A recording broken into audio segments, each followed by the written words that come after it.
പന്തലിനുള്ളിൽ അരവന മുട്ടിപ്പാടിയ കാലത്ത് പെണ്ണൊരുവൾ നിൻ സ്നേഹമറിയാൻ മനസ്സ് കൊതിച്ചില്ലേ താങ്ങാനാവാതെ മരുഭൂമണ്ണിൽ ചേക്കേറി പാമരനാവിൻ മോഹങ്ങൾ പാതി വഴിക്കൽ മറമാടി. ഭയങ്കര സന്തോഷായിട്ടാ ആദ്യമായിട്ട് ഭയങ്കര ഒരാൾ ഇങ്ങോട്ട് പാട്ട് പാടി പറയും.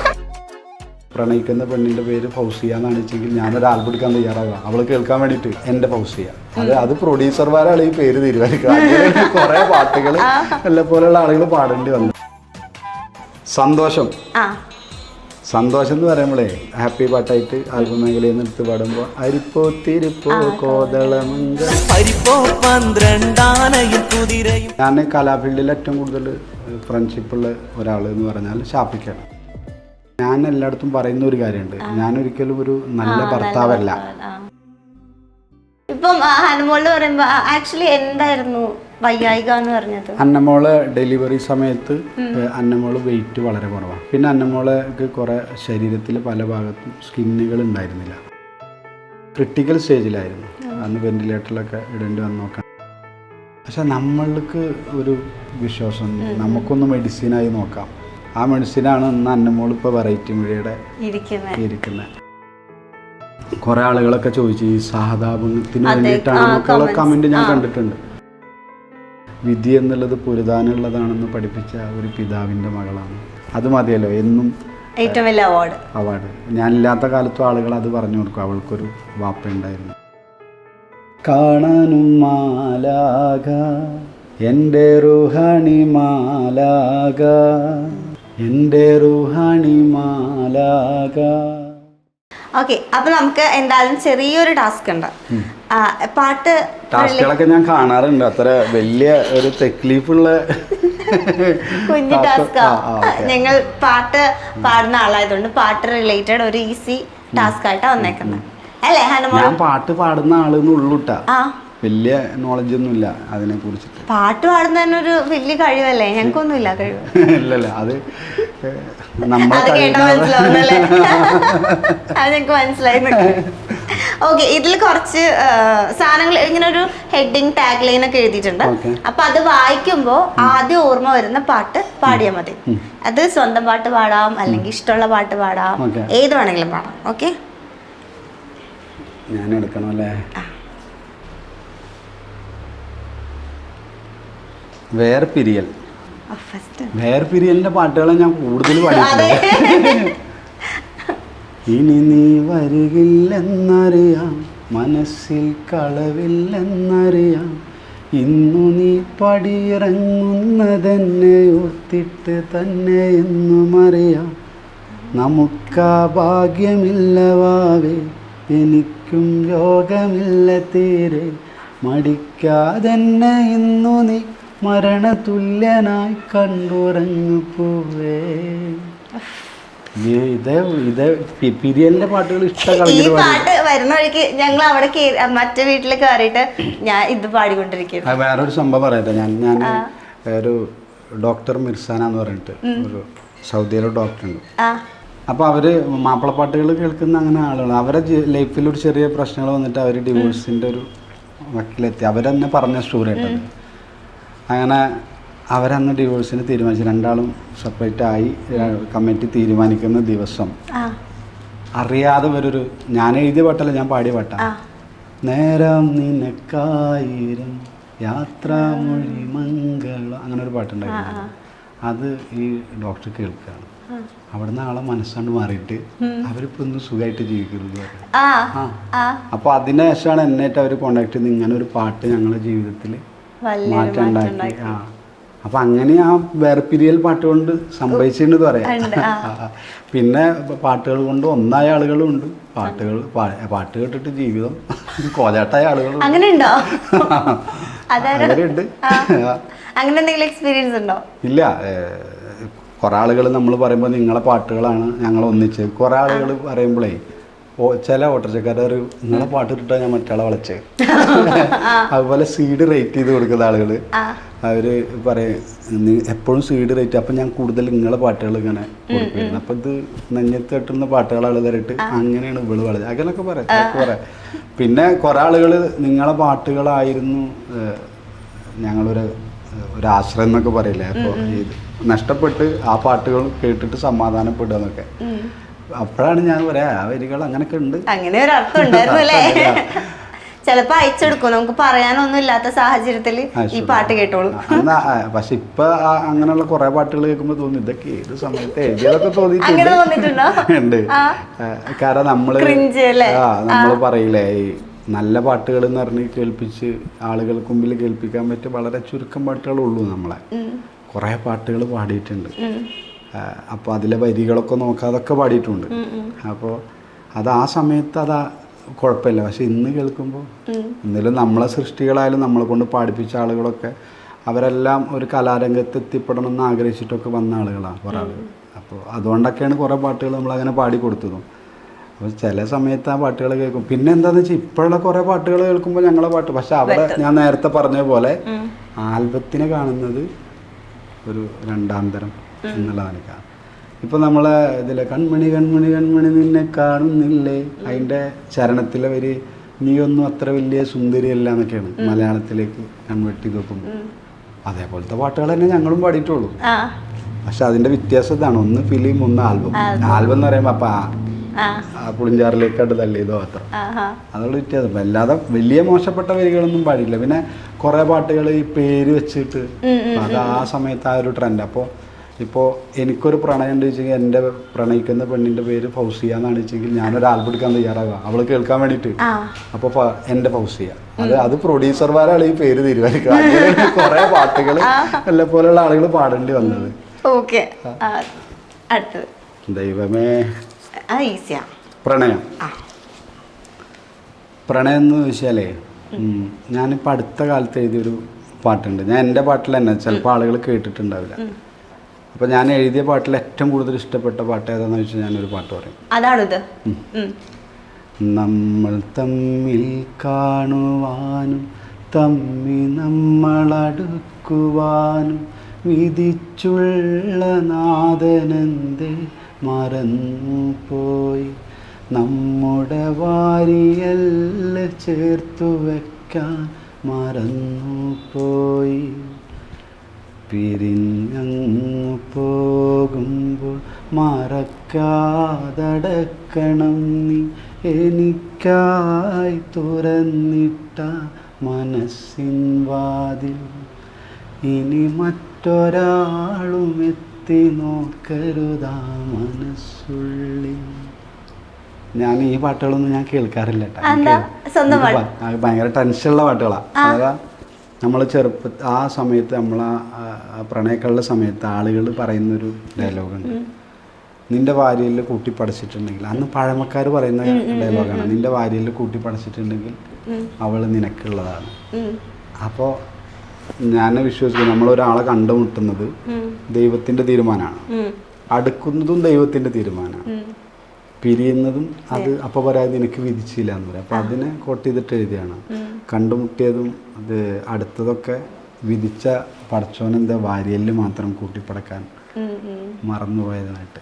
അതാണ് ഞാൻ എഴുതിയ പാട്ടുകളിൽ പ്രണയത്തിനെ കുറിച്ച് എഴുതിയതിൽ എനിക്ക് ഏറ്റവും ഇഷ്ടപ്പെട്ട പാട്ട്. അതാണ് അപ്പോൾ ഫേവറേറ്റ്. അപ്പോൾ എൻ്റെ ഒരു ചോദ്യമാണ് ഇവിടെ സ്കിപ്പായി പോയത്, ഫേവറേറ്റ് സോങ് ഏതാണെന്ന് ചോദിക്കാൻ വന്നേരുന്നു. Okay, super. അടുത്തത് 2-3 മതിയായിരുന്നില്ലേ? കഴിഞ്ഞു, 2 കൂടി ഉള്ളൂ. സൗഹൃദം. സൗഹൃദത്തെ കുറിച്ചിട്ട് പറയണോ പാടണോ? പാടണം. ഞാൻ കുറേ പാട്ടുണ്ട്. അപ്പോൾ ഞാൻ കലാഫീൽഡിൽ ഏറ്റവും കൂടുതൽ ഫ്രണ്ട്ഷിപ്പുള്ള ഒരാൾ എന്ന് പറഞ്ഞാൽ ഷാഫിക്കാണ്. ഞാൻ ഷാഫിക്കാരന് ഭയങ്കര ഇഷ്ടമുള്ള ഒരാളാണ്, മാനസികമായിട്ട് ഭയങ്കര അടുപ്പാണ്, സഹോദരനെ പോലെ തോന്നുന്നു. അപ്പോൾ ഞങ്ങൾ കുറേ പാട്ടുകൾ പാടിയിട്ടുണ്ട്. സ്നേഹിതനെ പിരിയാതെ നീ കൂടെ നിന്ന ഹൃദയം പകുത്തങ്ങു നൽകാൻ സൗഹൃദമേ എൻ മനസ്സ് നോവിച്ചിടാതെ ഈ ജീവനങ്ങു തന്നേക്ക, അങ്ങനെ പറഞ്ഞിട്ടുള്ള ഒരു സൗഹൃദ ഗാനം. അതാണ് സൗഹൃദത്തിൽ എനിക്ക് ഏറ്റവും ഇഷ്ടപ്പെട്ട ഞങ്ങളുടെ മേഖലയിലുള്ള പാട്ട്. ഫിലിമിലൊക്കെ വേറെ ഉണ്ട്. ഒന്നും കൂടി ഉണ്ട് എൻ്റെ കയ്യിൽ. അടുത്ത 2 ആയി പോയി. സന്തോഷം. സന്തോഷം എന്ന് പറയുമ്പോഴേ ജീവിതത്തിൽ ഞാൻ ഹാപ്പി പാട്ട് പാടിയിട്ടുണ്ടാവും. നോക്കട്ടെ ആദ്യം എൻ്റെ പാട്ടിൽ നോക്കി അങ്ങനെ പാടി. കല്യാണ പാട്ട് പാടിയിട്ടില്ലേ? കല്യാണ പാട്ടുകളൊക്കെ പാടിയിട്ടുണ്ട്, പക്ഷെ അത് ആരും കേട്ടിട്ടൊന്നുമില്ല. ഞാൻ കേട്ടിട്ടുണ്ടല്ലേ? അതുണ്ട്. ഇത് ഞാനൊരു നാളിൽ കാസർഗോഡ് കല്യാണത്തിന് പോയി, അത് പിന്നെ ഇത്താത്താക്കൊരു കല്യാണം, അങ്ങനെ കുറേ പാട്ടുകൾ. അതൊക്കെയാണ് സന്തോഷപ്പാട്ടുകളായിട്ട് കാണാനുള്ളത്. പിന്നെ നമ്മൾ വേറെ ഹാപ്പി പാട്ടായിട്ട് ആൽബം മേഖലയിൽ നിന്ന് എടുത്ത് പാടുമ്പോൾ അരിപ്പോ തിരിപ്പോ കോതളമംഗളം പരിപ്പോ 12 ആനയും കുതിരയും, ആ പാട്ട്. വിരഹഗാനാണെങ്കിൽ ഒരുപാട് സ്റ്റോക്ക് ഉണ്ട് കേട്ടോ.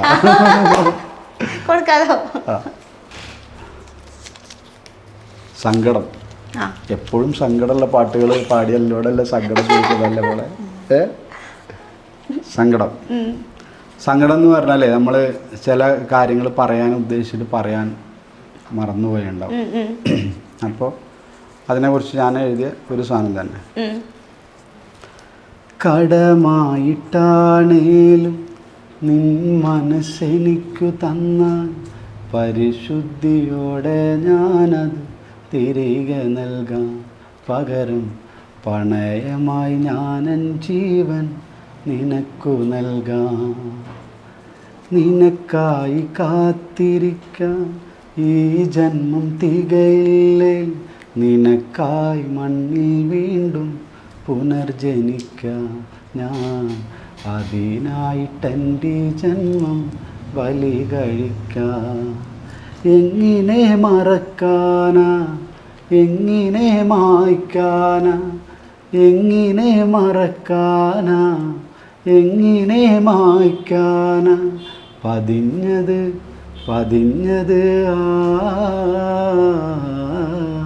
പതിഞ്ഞത് മതിലിലല്ല മനസ്സിലല്ലേ, പതിഞ്ഞത് മതിലിലല്ല മനസ്സിലല്ലേ.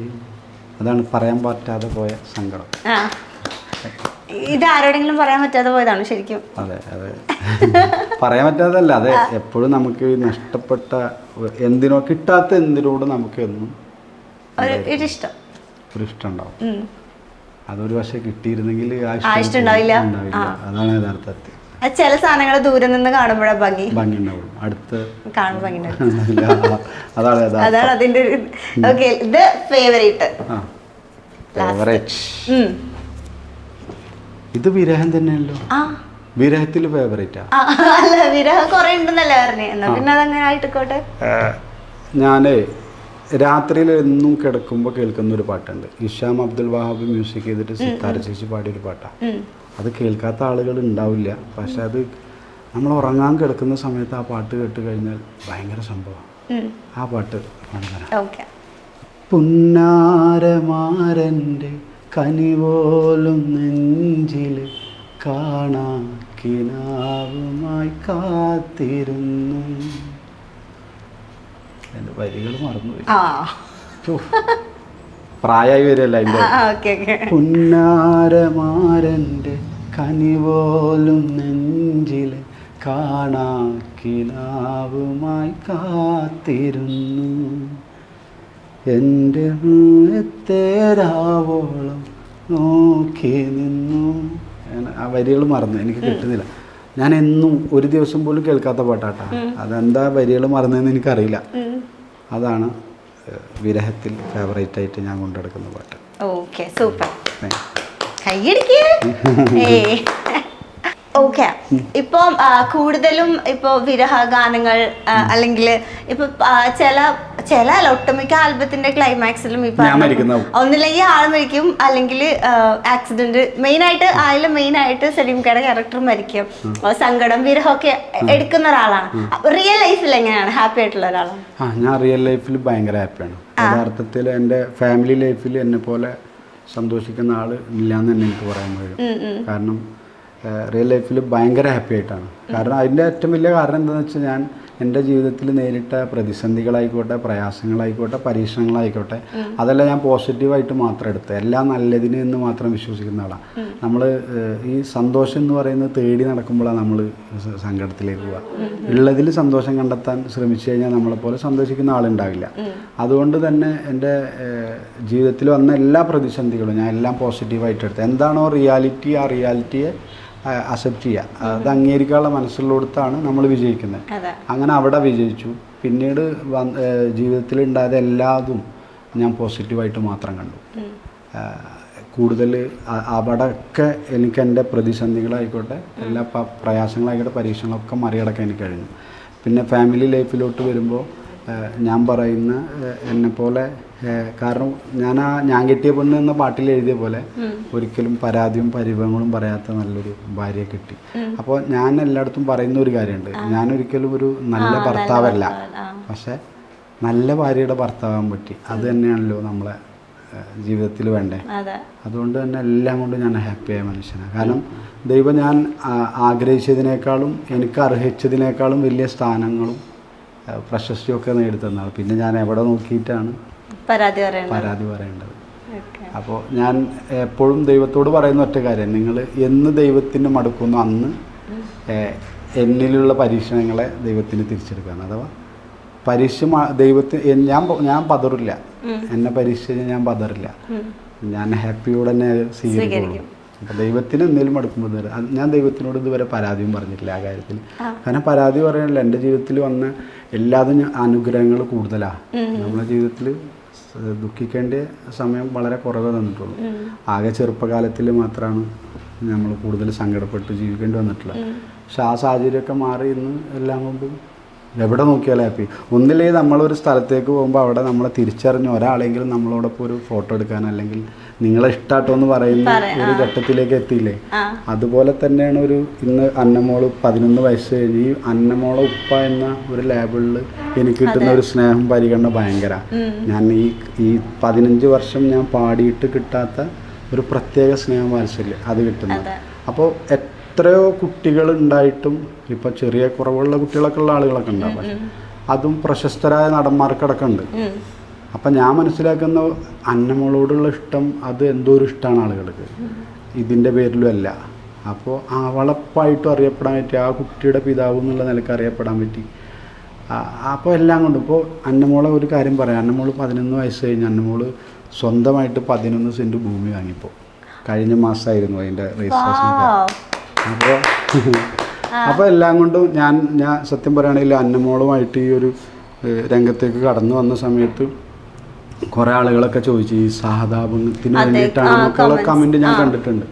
പക്ഷേ ഞാൻ ഒരിക്കലും അതിനൊന്നും മറുപടി കൊടുക്കാൻ പറ്റില്ല. കാരണം നമ്മൾ ജീവിച്ച് കാണിച്ചു കൊടുക്കുക വേണ്ടേ അതിനുള്ള മറുപടി.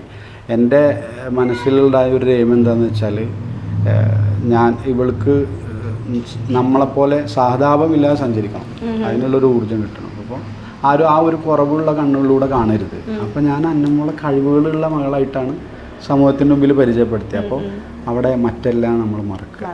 അത് ഞാൻ നേരത്തെ പറഞ്ഞ സങ്കടങ്ങൾക്ക് മുമ്പിൽ നമ്മൾ ചിരിച്ചുകൊണ്ട് നമ്മൾ ചിരിക്കുന്നത് കാണാൻ ആർക്കും ഇഷ്ടമുണ്ടാവുള്ളൂ.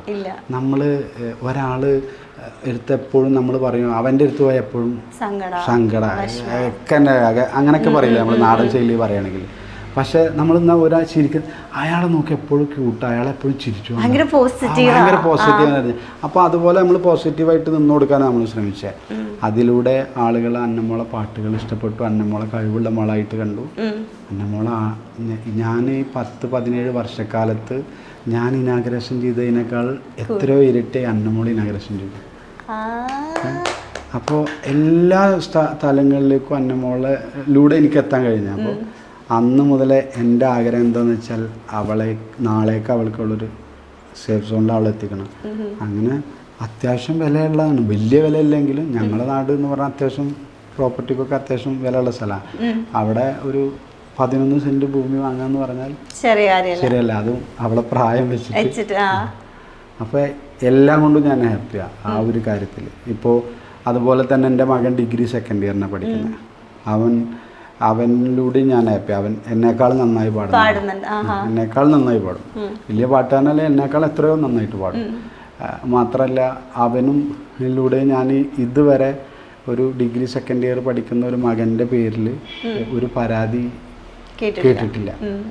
എവിടെയും ആളുകൾ അവന് പഠിക്കുന്ന കോളേജിലായിക്കോട്ടെ, സ്കൂളിൽ മുന്നേ പഠിക്കുന്ന സ്കൂളിലായിക്കോട്ടെ, അവനറിയുന്ന ഒരു സൗഹൃദമായിക്കോട്ടെ, എല്ലാവരും പറയുന്നത് അവൻ അടിപൊളിയാണ്. കാരണം അവൻ്റെ സിംപ്ലിസിറ്റിയാണ് അവൻ്റെ വിജയട്ടാന്നൊക്കെ പറയുന്നത്. അപ്പം ഞാൻ എവിടെ നോക്കുമ്പോൾ ഞാൻ ഹാപ്പിയാണ്, എല്ലാം കൊണ്ട് ഹാപ്പിയാണ്. മറ്റേ മൂത്ത മകളുടെ കാര്യമായാലും അങ്ങനെ തന്നെ, എല്ലാം കൊണ്ട് ഹാപ്പി. അവൾ നന്നായി പഠിക്കുന്ന കുട്ടി, അവളെ കുറിച്ചിട്ട് നമ്മളൊന്നും കേൾക്കേണ്ടി വന്നില്ല. അപ്പം അത് ഇപ്പൊ നമ്മള് മാഷാഅല്ലാഹ് അതേപോലെ തന്നെ ഇരിക്കട്ടെ. ഇപ്പൊ സൗഹൃദത്തിനെ കുറിച്ച് പറയുമ്പോൾ ഷാഫിക്കയുടെ സൗഹൃദത്തിനെ കുറിച്ചിട്ടും ഞാൻ ഷാഫിക്കയുടെ ഒരു ഇന്റർവ്യൂ ഇങ്ങനെ സ്ക്രോൾ ചെയ്യുമ്പോൾ നമ്മളിങ്ങനെ കത്തൊക്കെ കാണുമല്ലോ, അതിൽ ഷാഫിക്ക പറയുന്ന ഒരു സാധനമുണ്ട്. നിങ്ങൾ തമ്മിലുള്ള സൗഹൃദത്തിനെ കുറിച്ച് പറയുമ്പോൾ ആളെ ഏറ്റവും കൂടുതൽ ഇൻസ്പയർ ചെയ്ത ഒരു കാര്യം എന്ന് വെച്ചാല് അദ്ദേഹം, അതായത് സലീം കോടത്തൂർ എന്ന് പറയുന്ന വ്യക്തി ഹനമോൾക്ക് താങ്ങും തണലായി നിൽക്കുന്ന ഒരു പ്രത്യേക തരം വാപ്പയാണെന്ന് പറയുന്നുണ്ട്. സത്യം പറഞ്ഞാൽ ഇപ്പോൾ ഞാനിങ്ങനെ വീഡിയോസ് ഒക്കെ കണ്ടിട്ടുണ്ട്. ഷിപ്പയോട് വന്നപ്പോൾ സലീം കോടത്തൂർ എന്ന ഗായകനെ കാണാൻ വേണ്ടി വന്നതാണ്. പക്ഷെ ഞാനിപ്പോ സലീം കോടത്തൂർ എന്ന വാപ്പയുടെ ഫാനായി. അതെല്ലാവരേ കുറെ ആൾ പറയും ഞാൻ നിങ്ങളെ ഫാനൊന്നല്ല, പക്ഷെ നിങ്ങളെ ഫാന് ഭയങ്കര ഇഷ്ടമാണ്. അത് ഞാൻ ഒരു 8ാമത്തെ ബർത്ത്ഡേക്കാണ് ഞാൻ ഇവിടെ എല്ലാ ബർത്ത്ഡേക്കുള്ള ഫോട്ടോ ഇടും ഞാൻ. അതിൻ്റെ മുന്നേ ഞാൻ ഇടയ്ക്ക് മകളായിട്ടുള്ള ഫോട്ടോ, മോൾക്ക് എന്തെങ്കിലും പ്രശ്നം അങ്ങനെയൊക്കെ ചോദിച്ച ആളുകളുണ്ടായിരുന്നു. 8ാമത്തെ ബർത്ത്ഡേക്ക് ഞാൻ എഴുതിയിട്ട സംഭവമാണ് ഒന്ന് വൈറലാവുന്നത്. അന്ന് കുറേ തമിഴ് പേജുകളടക്കം അത് പോസ്റ്റ് ചെയ്തിരുന്നു. എന്താണെന്ന് വെച്ചാൽ മറ്റുള്ളവർ കുറവുകൾ കൊണ്ട് സാധിപ്പിച്ചപ്പോൾ ഞാൻ എൻ്റെ മകളുടെ മികവുകൾ മാത്രം നോക്കിക്കണ്ടു. സങ്കടങ്ങളിലേക്ക് നോക്കുന്നതിന് പകരം അനുഗ്രഹത്തിലേക്ക് നോക്കണമെന്ന് പഠിച്ചത് ഞാൻ എൻ്റെ മകളിലൂടെയായിരുന്നു. അതാണ് അന്ന് വൈറലാകുന്നതും.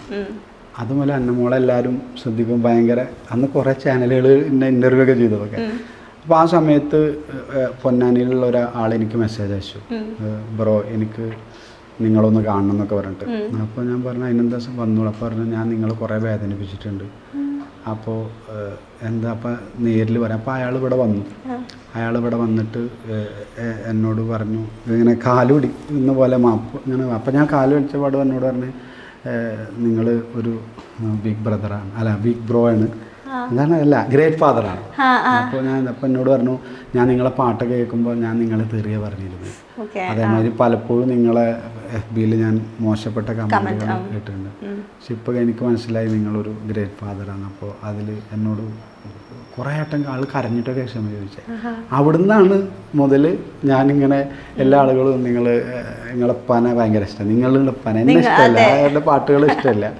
പിന്നെ ഇപ്പം എല്ലാവരും ആ ഒരു തരത്തിലാണ് കാണുന്നത്, പാട്ടുകാരെന്നുള്ള തരത്തിലൊന്നുമില്ല, അന്നമോളൊപ്പാന്നല്ല. ഞാൻ പറഞ്ഞ അതാണ് എനിക്ക് എൻ്റെ ജീവിതത്തിൽ സന്തോഷം. ഞാൻ അങ്ങനെ അറിയപ്പെട്ടെ അതൊരു വലിയ ഭാഗ്യമല്ല. ഒരു 11 വയസ്സ് മാത്രം പ്രായമുള്ള കുരുത്തക്കേട് എനിക്കെല്ലാം അറിയുള്ളൂ. ആ കുട്ടിയുടെ ഉപ്പയായിട്ട് ലോകത്ത് അറിയപ്പെടുക എന്ന് പറഞ്ഞാൽ വേറെ എത്രയോ കുട്ടികളില്ലേ, ഒരു പക്ഷെ എത്രയോ കൂടുതൽ ആളുകൾ സ്നേഹിക്കുന്ന ഒരു കുട്ടിയുടെ പിതാവായിട്ട് കാണാം. അതിൽ ഏറ്റവും വലിയ എന്നെ സന്തോഷിപ്പിച്ച കാര്യം ഒരു പ്രശസ്തനായ നടൻ്റെ മകൻ്റെ കുട്ടിയുടെ ഫോട്ടോക്ക് താഴെ ഒരാളിട്ട കമൻ്റ് ഉണ്ടായിരുന്നു, നിങ്ങൾ മലയാള സിനിമയിൽ നല്ലൊരു നടനാകാൻ പറ്റും, പക്ഷേ സലീം കോടത്തൂർ എന്ന ഉപ്പയെ പോലെ ആവാൻ നിങ്ങൾക്ക് കഴിഞ്ഞില്ല. അതിൻ്റെ സ്ക്രീൻഷോട്ട് പല ആളുകൾ അയച്ചു തന്നിരുന്നു. ഞാൻ അയാളെ പ്രൊഫൈലിൽ കയറി നോക്കുമ്പോൾ ഞാനും ഒരു പരിചയമില്ലാത്ത ഏതോ ഒരു പ്രായമുള്ള ഒരാളാണ് ആ കമൻ്റ് ഇട്ടിട്ടുള്ളത്. അപ്പോൾ അത് നമുക്ക് കിട്ടുന്ന വലിയ അംഗീകാരം. ആ ഒരു ആദരിക്കുന്ന നാളെ അന്നമോള് ലോകത്തോട് നോക്കി സംസാരിക്കും. ജീവിതം എന്നുള്ളത് വിധി എന്നുള്ളത് പൊരുതാനുള്ളതാണെന്ന് പഠിപ്പിച്ച ഒരു പിതാവിൻ്റെ മകളാണ്. അത് മതിയല്ലോ എന്നും ഏറ്റവും വലിയ അവാർഡ്. ഞാനില്ലാത്ത കാലത്തും ആളുകൾ അത് പറഞ്ഞു കൊടുക്കും, അവൾക്കൊരു വാപ്പ ഉണ്ടായിരുന്നു. അപ്പോൾ അത് തന്നെയാണ് ഞാൻ ആഗ്രഹിക്കുന്ന സ്വർഗം.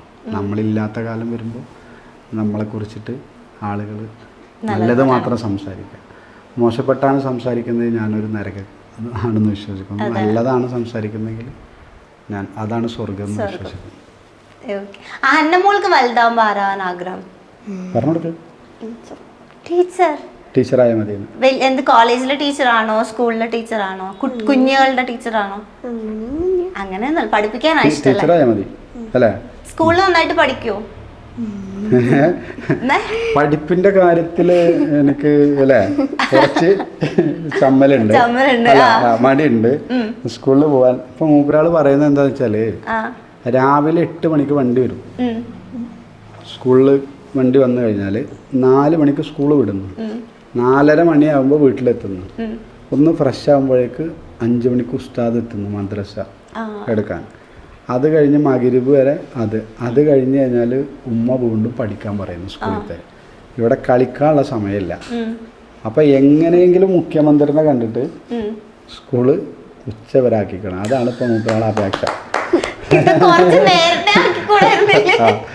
അപ്പോൾ എന്നിട്ട് ഇതൊക്കെ പറഞ്ഞിട്ട് സ്നേഹിതൻ ഷൂട്ട് ചെയ്തു ബാക്കിൽ ഇരുന്നിട്ട്. എന്നിട്ട് ഞാനത് കാരണം ഇവിടെ സംസാര ആളുകൾ ഇഷ്ടപ്പെടുന്ന ആളുകളുണ്ട്. അപ്പോൾ ഇവിടെ ഓരോ ദിവസം വലിയ വലിയ കാര്യങ്ങൾ സംസാരിക്കുന്നു എന്ന് അറിയിക്കാൻ വേണ്ടിയിട്ടാണ് ഞാൻ പോസ്റ്റ് ചെയ്തത്. അപ്പോൾ അതിൽ 100% ആളുകൾ കമന്റ് ഇട്ടത് അല്ലപോള് പറയുന്നതിൽ അംഗീകരിക്കുന്നു. അങ്ങനെ അപ്പോൾ എന്നെ ഒരു MLA വരെ വിളിച്ചു. എന്നിട്ട് പറഞ്ഞു ഒരു സർദർ കമ്മിറ്റിയുടെ ഒരു റിപ്പോർട്ടുണ്ട്, അതിൽ ചർച്ചയ്ക്ക് വെച്ചിട്ടുള്ള കാര്യമാണ് അന്നമോള് പറഞ്ഞു. ഞാൻ പറഞ്ഞത് അന്നമോള് എന്നിട്ട് അതിലെ വെച്ചാൽ സ്കൂളിൽ പോകാൻ പോയിട്ട് ടീച്ചർ എന്തെങ്കിലും നോക്കുമ്പോൾ അവിടുത്തെ ഒരു ടീച്ചർ പറഞ്ഞത് മാഷ് പറഞ്ഞത് ഞങ്ങളിത് കുറേ കാലമായി പറയാൻ തുടങ്ങിയിട്ടില്ല.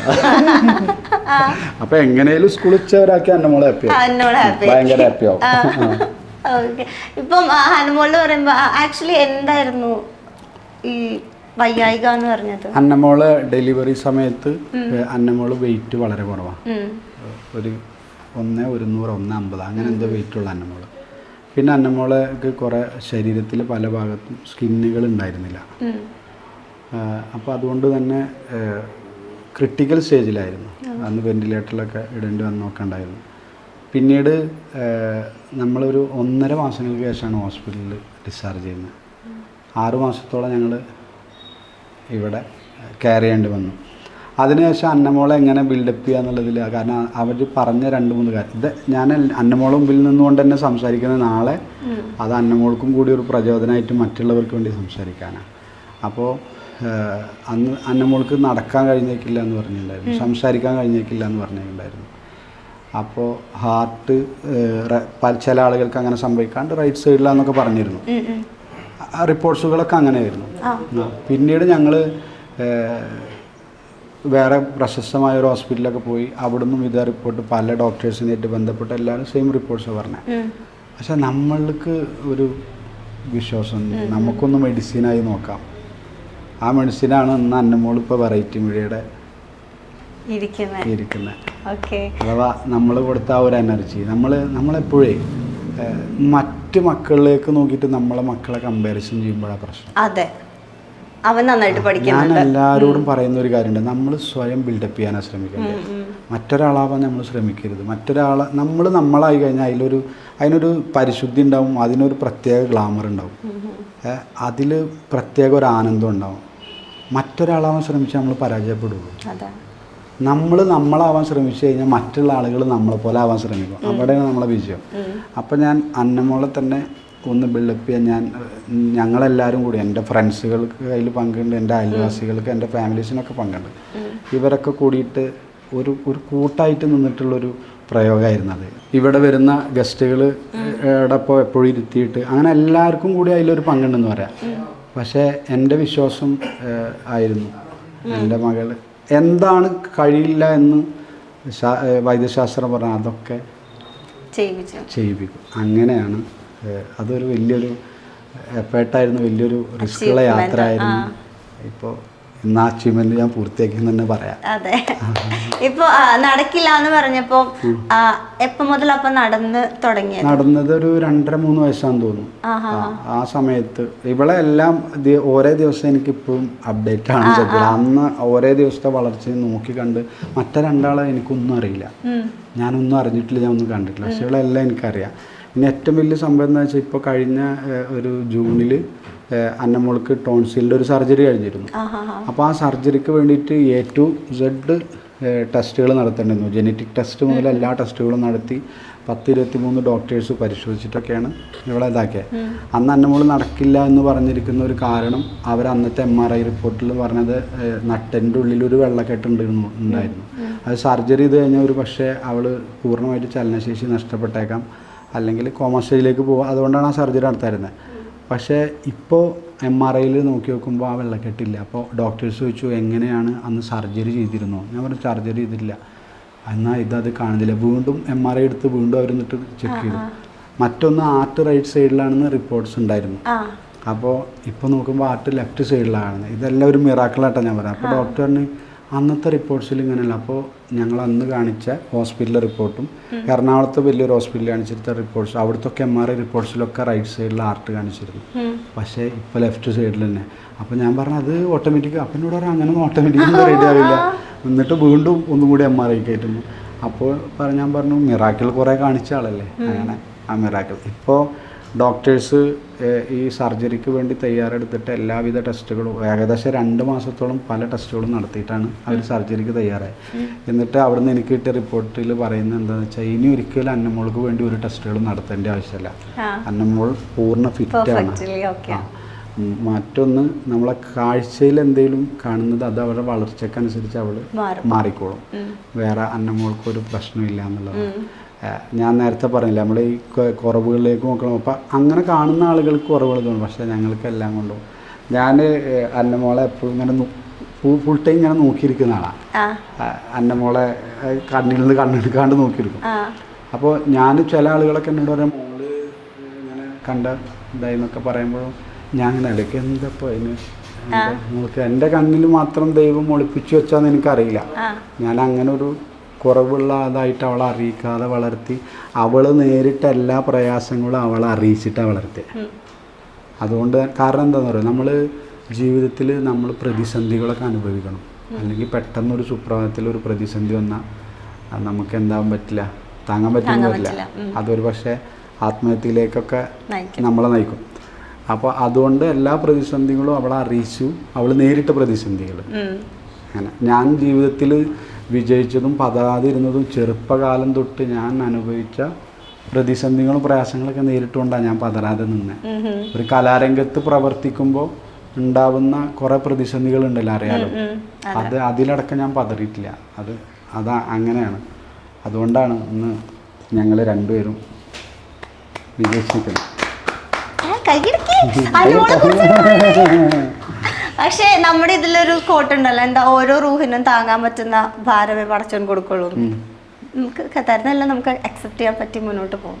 അതെ അതെ, അത് എന്ത് തന്നാലും ഞാൻ എല്ലാ വർഷവും ഹോസ്പിറ്റലിൽ ഒന്ന് അഡ്മിറ്റ് ആവുന്ന ആളാണ്. എന്താന്ന് വെച്ചാൽ എന്തെങ്കിലുമൊക്കെ ആയിട്ട് ഇപ്പോൾ ലാസ്റ്റ് കഴിഞ്ഞ സർജറി എൻ്റെ നോസിന് സർജറി ആയിരുന്നു. എൻ്റെ ടോണ് ചേഞ്ച് ആയത് അതിൻ്റെ പേരില്ല. അതിൻ്റെ മുന്നേ എനിക്ക് കാലിൽ 2 വട്ടം ഇവിടെ നേർച്ച. ഏറ്റവും കൂടുതൽ ആളുകളെ കൊന്ന ഒരു ആനയുടെ ഇടയിൽ വിട്ടു ഞാൻ. കേരളത്തിലെ ഏറ്റവും തലയെടുപ്പുള്ള ആനയാണ് തിച്ചുക്കൂട് രാമേന്ദ്രൻ എന്ന് പറഞ്ഞാൽ. ഇവിടുത്തെ നേർച്ചയിൽ ആന ഇടഞ്ഞു. ഞാൻ ആനയുടെ കാലിൻ്റെ ഇടയിൽ വിട്ടു. എനിക്ക് ചവിട്ടുകൊണ്ടില്ല എന്തോ അന്നമോളെ ഭാഗ്യം. ഞാൻ ആ സമയത്തും അള്ളാഹിനെ അന്നമോളെ തന്നെ വിളിച്ച. ആന കാല് വെച്ച് ഓടി. പക്ഷെ എൻ്റെ ലിഗമെൻ്റ് പൊട്ടി. 2 വട്ടം സർജറി കഴിഞ്ഞു. അപ്പോൾ ഓരോ വർഷവും ഓരോന്നും പ്രയാസങ്ങൾ ഞാൻ നേരിടുന്നുണ്ട്. പക്ഷെ അവിടെ ഞാൻ ഇപ്പോൾ പതറിയിട്ടില്ല. ഞാൻ പറയുന്നത് പടച്ചോനക്ക് ഇഷ്ടമുള്ളതുകൊണ്ടാവും. നമുക്ക് താങ്ങാൻ പറ്റുന്ന എന്ത് തരുള്ളൂ. അങ്ങനെയാണ്. ഇപ്പോൾ വേറൊരു കാര്യം ഇപ്പോൾ പറയാനുള്ളതെന്ന് വെച്ചാൽ 20 വയസ്സിൽ കല്യാണം കഴിച്ചു. അപ്പം ഇന്നലെ ആയിരുന്നു 21 വർഷം കംപ്ലീറ്റ് ചെയ്തത്. അപ്പം ബിലേറ്റഡ് വെഡിങ് ആനിവേഴ്സറി മാത്രമേ ഉള്ളൂ അല്ലേ. അപ്പൊ ഒരുപാട് നാള് സന്തോഷത്തോടു കൂടി ഇങ്ങനെ ഒരു ഫാമിലി ആയിട്ട് മുന്നോട്ട് പോട്ടെ. നമുക്കും നല്ല നല്ല സോങ്സ് ഒക്കെ കേൾക്കാനുള്ള ഭാഗ്യം ഉണ്ടാവട്ടെ. അപ്പോ നമ്മുടെ വൈൻഡപ്പിലേക്ക് പോകുന്നതിന് മുന്നേ ഷാഫിക്കയുടെ സൗഹൃദത്തിനെ കുറിച്ച് നമ്മൾ സംസാരിച്ചല്ലോ. അപ്പൊ എൻ്റെ ഒരു ഫേവറേറ്റ്, നിങ്ങൾ തമ്മിൽ ഒരുമിച്ചുള്ള ഒരു പാട്ടുണ്ട്, ഇക്കയും ഷാഫിക്കയും സജിത വേട്ടിയും കൂടി ഒരുമിച്ചുള്ള സ്നേഹത്തിൻ പാട്ടുകാര. അത് എനിക്ക് ഭയങ്കര ഇഷ്ടമുള്ള ഒരു പാട്ടാണ്. ഒരു ഫേവറേറ്റ് സോങ് തന്നെ. ഞാൻ നേരത്തെ പാടാൻ ആഗ്രഹിച്ച പാട്ട് അതായിരുന്നു. പക്ഷെ പാട്ട് പാടിയപ്പോഴും മാറിപ്പോയത്. മനസ്സിൽ കാണുമ്പോൾ ഞങ്ങൾ വെറൈറ്റി കൂടി വന്നോളൂ. അതാണ്. അപ്പൊ ആ പാട്ട് നമുക്ക് വേണ്ടിട്ട് കേൾക്കാം. സ്നേഹത്തിൻ പാട്ടുകാര, സ്വപ്നത്തിൻ കൂട്ടുകാര, പാടാമോ ഒരു വട്ടം നീ കാതോരം, പാടാമോ ഒരു വട്ടം നീ കാതോരം. പാടിയ പാട്ടുകൾ മനോഹരം, പാടാ പാട്ടുകൾ സുധാമയം. പാടിയ പാട്ടുകൾ മനോഹരം, പാടാ പാട്ടുകൾ സുധാമയം.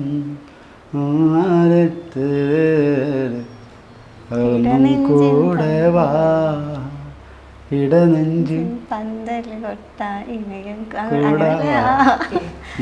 ഇഷ്ടം പന്തലിനുള്ളിൽ അറബന കൊട്ടി പന്തലിനുള്ളിൽ അറവന മുട്ടിപ്പാടിയ കാലത്ത് പെണ്ണൊരുവൾ നിൻ സ്നേഹമറിയാൻ മനസ്സ് കൊതിച്ചില്ലേ.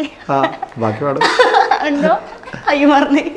വിരഹം താങ്ങാനാവാതെ മരുഭൂമണ്ണിൽ ചേക്കേറി പാമരനാവിൻ മോഹങ്ങൾ പാതി വഴിക്കൽ മറമാടി കണ്ടകിനാവുകൾ കൊണ്ട മനസ്സ് മുറിഞ്ഞത് നേരല്ലേ. ഭയങ്കര സന്തോഷായിട്ടാ.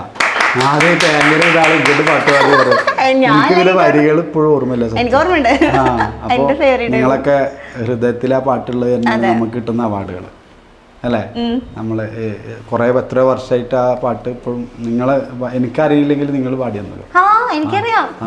പിന്നെ വേറെ ഒരു ലിറിക്സ് ഉണ്ടല്ലേ, നോവുകളിൽ സുഖസാന്ത്വനമേകാൻ പാടൂ ചങ്ങാതി. സുഖസാന്ത്വനമേകാൻ പാടൂ ചങ്ങാതി ലിറിക്സ് ആണ് അല്ലേ എന്റെ മോളെ? വിരഹത്തിൽ ഏത് പാട്ടറിയാം? അറിഞ്ഞാൽ വിരഹത്തിലോ? മനസ്സിൽ ഒരു മുറിവായി. പിന്നെ മറ്റേ അടുത്ത വീട്ടില് കല്യാണത്തിന് പന്തലൊരുങ്ങിയ പിന്നെന്താ മനസ്സിന്റെ പണി അറിയില്ലണ്ടാ? ഞാൻ എഴുതിയ പാട്ടന്നെ. അത് എഴുതിയതല്ലേ? എഴുതി പാടിയത്. ചിലത് പാടിയിട്ടുള്ളൂ. ഇപ്പൊ എന്റെ ഇറ്റ് പാട്ടുകളൊക്കെ ഞാൻ തന്നെ എഴുതിയിട്ടുണ്ട്. മനസ്സിൽ ഒരു മുറിവായി ഞാൻ പാടിയത്, എഴുതിയതല്ല. മനസ്സിന്റെ മണിയറ പാടിയത് എഴുതിയതും. അതും കൂടി മനസ്സിന്റെ മണിയറയും അതുപോലെ തന്നെ ചന്തമുള്ള പെൺകുടിയൊക്കെ അതിപ്പോ അടുത്ത കാലത്ത് മലയാള സിനിമയിൽ കേൾക്കാം ഈ രണ്ട് പാട്ട്. കൽവിലെന്നും കാത്തു വെച്ചൊരു നിധിയാണു നീ, എൻ്റെ നെഞ്ചിൽ ആശ തീർത്ത പൊന്നാണു നീ, നിന്നെ തന്നെ നോക്കി നിൽക്കാൻ രസമാണടി, നിന്നെ എന്നും ഓർത്തിരിക്കാൻ സുഖമാണടി. അത് മുതലാണ്ട് തുടങ്ങും ആ പാട്ട്. സിനിമയില്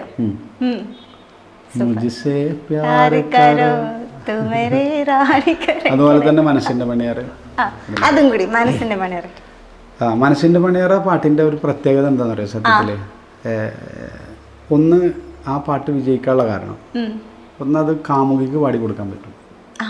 കാമുകിയെ കുറിച്ച് പാടിയതായിട്ട്, ഭാര്യയെ കുറിച്ച് പാടാം, മകളെ കുറിച്ച് പാടാം. അതുകൊണ്ടാണ് ആ പാട്ട് വിജയിച്ചത് പറയാം.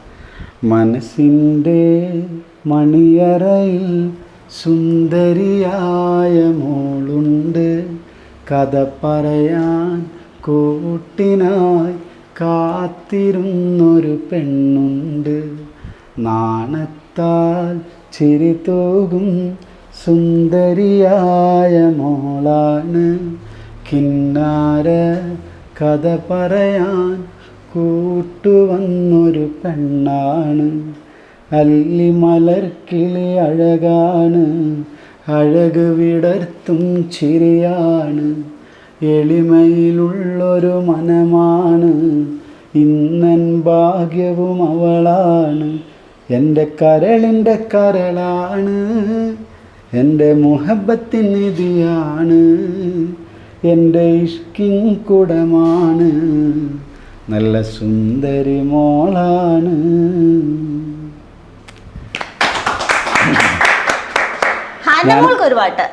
ഞാനത് പറയാൻ നിൽക്കായിരുന്നു. ഞാൻ ഒരു ഇന്റർവ്യൂ അന്നമോളുള്ളപ്പോ അന്നമോളെ കുറിച്ച് പാടാതെ ഒരു ഇന്റർവ്യൂ ഞങ്ങൾ പൂർത്തീകരിക്കാറില്ല. അപ്പോൾ അന്നമോളെ കുറിച്ചിട്ടുള്ള ഒരു പാട്ട് ഞാൻ എഴുതിയത്.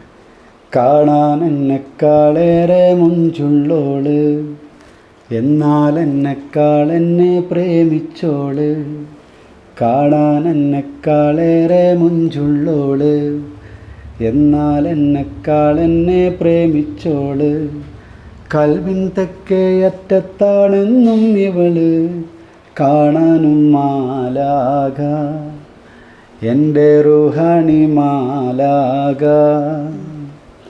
കാണാനും മാലാക എൻ്റെ റുഹാനി മാലാക. അല്ലേ? മാലാകൊക്കെ ഒരു പാട്ട് ലാസ്റ്റ് നമ്മുടെ പരിപാടി കഴിഞ്ഞു. ഒരു പാട്ട് എനിക്ക് വേണ്ടി ഒരു പാട്ട് പാടാം. ഹിരിയെ പാടാം. ഹിരിയെ ഓക്കെ.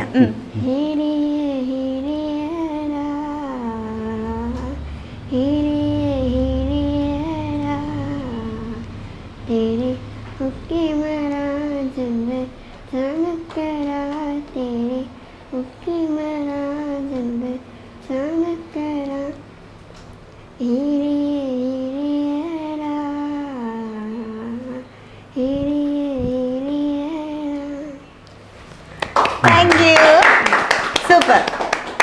ഓക്കെ, അപ്പോൾ ഒരുപാട് സന്തോഷം ഇവിടെ സലീംക്കയുടെ വീട്ടിൽ വന്നിരുന്ന് ഹനമോളുടെ കൂടെ ഇങ്ങനെ ഇന്റർവ്യൂ എടുക്കാൻ പറ്റിയതല്ലോ. ഞാൻ പറഞ്ഞില്ലേ, നമ്മളിങ്ങനെ കേട്ട് ഉണ്ടായ ആ പാട്ടുകളുടെ ആളിങ്ങനെ കാണാൻ പറ്റി, സംസാരിക്കാൻ പറ്റി. അപ്പോൾ ഒരുപാട് സന്തോഷം. ഹാപ്പിയാണ്. കാരണം വെറൈറ്റി മീഡിയയുടെ ഇന്റർവ്യൂലൊന്നും ഇരിക്കണമെന്ന് എനിക്കും ആഗ്രഹം ഉണ്ടായിരുന്നു. അത് എന്തുകൊണ്ടാണെന്നറിയോ, ഇതിൽ വരുന്നവരൊക്കെ ഭയങ്കര ഗ്ലാമർ ചെയ്തിട്ട് ഈ ഇന്റർവ്യൂവിൽ കാണുന്നവരൊക്കെ, കാരണം ഭയങ്കര അത് ക്യാമറമാൻ്റെ വിടുക്കാളോ എഡിറ്ററെ വിടുക്കാളോ എന്നും അറിയില്ല, കാണുന്നവരൊക്കെ ഭയങ്കര ഒരു പ്രത്യേക ടോണും ഭയങ്കര ഗ്ലാമറും. അപ്പൊ അതുപോലെ ഞാനും ആഗ്രഹിക്കുന്നത്, ഇത് നിങ്ങളങ്ങനെ പൊന്തിച്ച് പിടിച്ചിട്ട് പറയാനതല്ല, ഉള്ളത് അല്ല പറഞ്ഞ. അപ്പോൾ അങ്ങനെ ഒരു അവസരം നമുക്ക് കിട്ടിയതിൽ വളരെ സന്തോഷം. പ്രത്യേകിച്ചിട്ട് ഒരു ചാനലിന്റെ ഒരു ഇന്റർവ്യൂവിൽ ആദ്യമായിട്ടാണ് ഞാൻ അന്നമോളിരിക്കുന്നത്. അതും വെറൈറ്റി മീഡിയൊക്കെ അങ്ങനെ ഒരു കടപ്പാടും കൂടി ഞങ്ങൾ എന്നും ഉണ്ടാവും അല്ലേ എന്നിട്ട്. ഓക്കെ, അപ്പൊ എന്തായാലും ഹനമോള് ഇനി ഇപ്പൊ വാപ്പാനെ പോലെ ഇനി പാട്ടുകളൊക്കെ എഴുതാൻ ഉദ്ദേശമുണ്ടോ ഭാവിയില്?